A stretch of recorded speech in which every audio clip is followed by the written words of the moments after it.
OK, going through what's making the news in the papers today, Don Neeson and Oscar Reddrop. Oscar, Rwanda flights, we're at this again.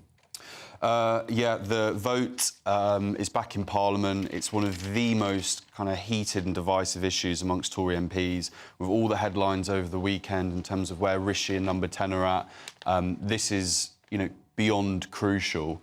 I was with a couple of MPs last week and they said that, and admittedly these MPs were a certain section of the Tory party, but they said if we could just break our backs and do everything we can to get just one plane out of here to Rwanda, that would go a long way for me and my constituents and something that I can sell on the doorstep.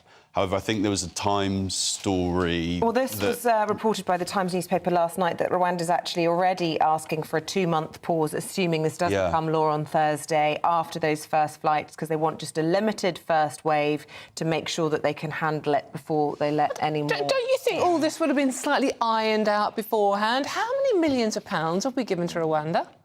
I don't actually know the answer. I've lost the plot with how many millions we're dishing out to various countries at the moment, but... And the thing is, with the whole Rwanda thing, we know that when Rishi Sunak was Chancellor, he thought the plan was a bit rubbish in any case. So his heart's not in it. He just thinks it's a vote winner, I guess. But they need to make it happen in the eyes of many MPs. And if it is just... And this doesn't rub against what that MP was telling me, that Times story, because it's, just get one out. Of course, there'll be problems, but we'll deal with that later. My constituents need to see it. They need to visually see this policy in action. I think there's going to be a rebellion, or a rebellion is expected in this bill this week on this exempting allies clause, which is anyone that's helped British services overseas, usually interpreters in Iraq or Afghanistan, being permitted to come into the country illegally because they don't have the correct documentation. But apparently lots of people will be very unhappy about that, even though they've helped British services. Well, exactly that. But don't Number 10 insist they already have safe and legal routes to the UK for, say, the interpreters who helped out in Afghanistan? They're already meant to be able to access that legally. They don't know what they're doing, do they, basically? Oscar, there is a village called East Winch, which is in Norfolk, and East Winch is famous for... Peacocks. Here we go, Eamonn. So forget, Tory MPs. This, for me, is genuinely the fascinating story of the day.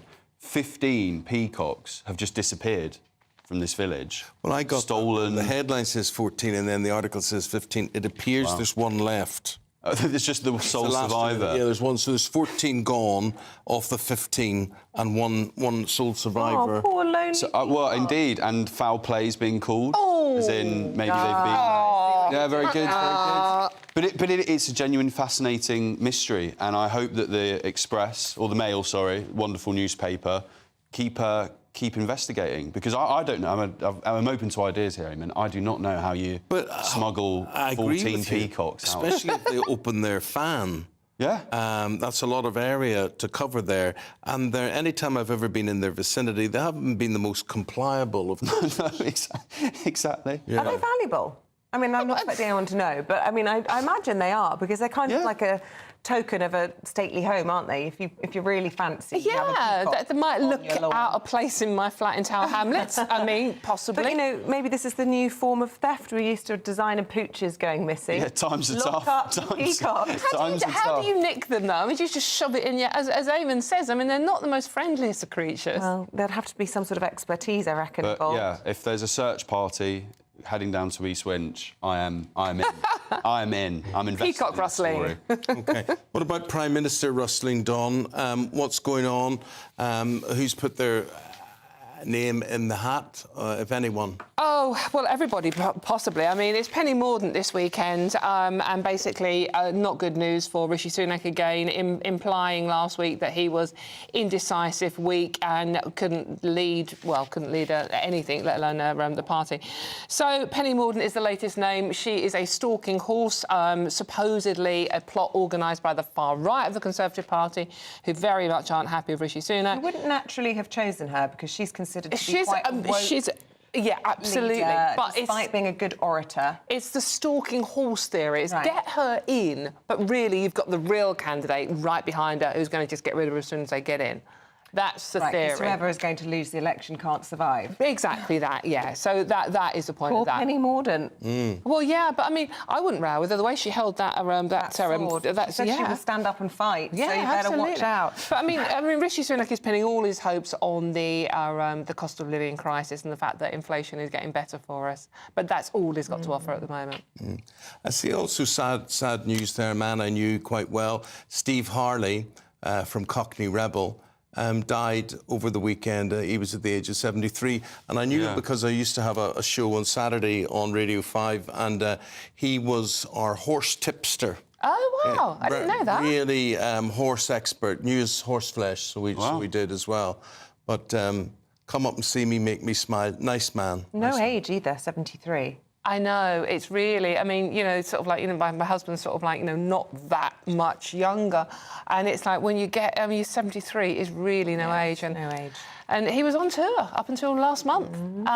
So it's really sad news, and thoughts obviously with his family. Sounds... Oscar, should we talk about cultures of cover-ups? This time, The Guardian alleges it's happening in the NHS. Yeah, so along with the dentistry story in terms of people not being able to access dentists, pulling their own teeth out, this is quite another visceral example of an NHS that is in a really, really sorry state of affairs.